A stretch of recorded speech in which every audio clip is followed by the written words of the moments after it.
can you describe the process of putting this documentary together? Well, we were working on a broader documentary. We were covering the figure skating circuit in 2005, and we realized that that project was too large, too broad a topic, and it would require too much licensed footage that we couldn't afford.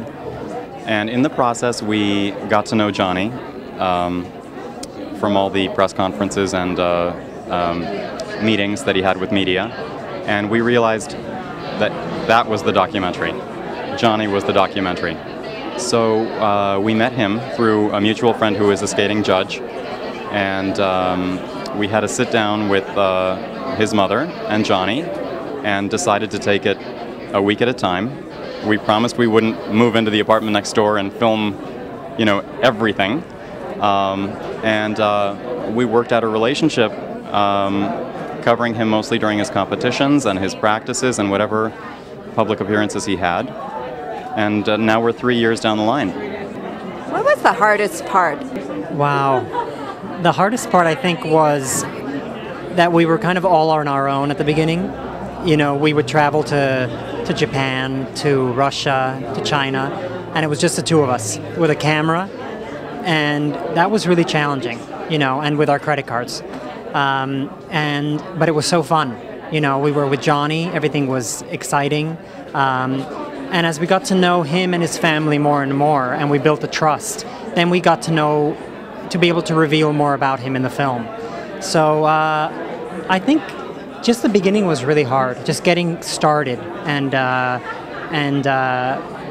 then of course selling it was really tough too, trying to get it finished. But we're here now, so we're so happy. You know, Johnny is an incredibly positive person.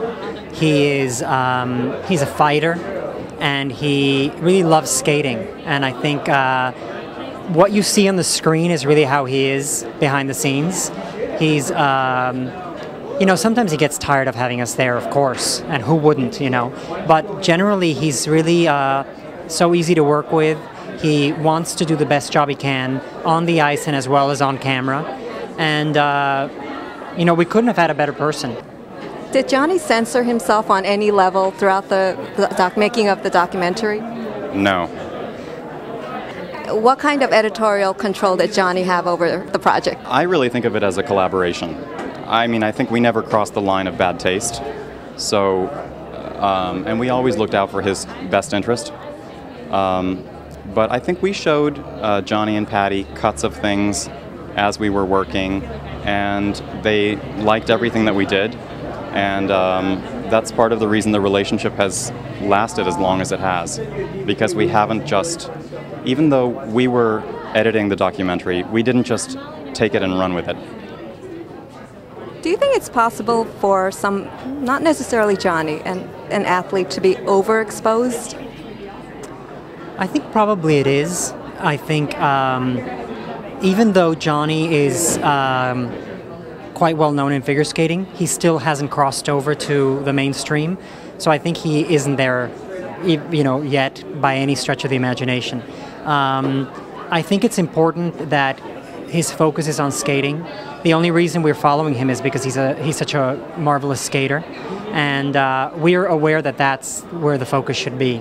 That his focus for the next 200, 250 days to the next Olympics is only skating, and we are trying to document that without interfering in any way. You guys are continuing where the documentary ends. Can you talk a little about that? The documentary series will air on Sundance Channel next year, starting in January. It's 8 episodes. 7 of them will air before the Olympics, and then the 8th will air a few months after. The documentary will cover everything from Worlds 2008 forward, and most of it will cover his relationship with his new coaching team, Galina, Victor, and Nina. And you know, we're very excited to get going. It's going to be a bit different for us. There's going to be a bigger crew and a bit more resources than before. But you know, we still are working with all the people that we've been working with, U.S. Figure Skating, the ISU, everybody who has been supportive of this project. And we hope to continue bringing figure skating to new audiences.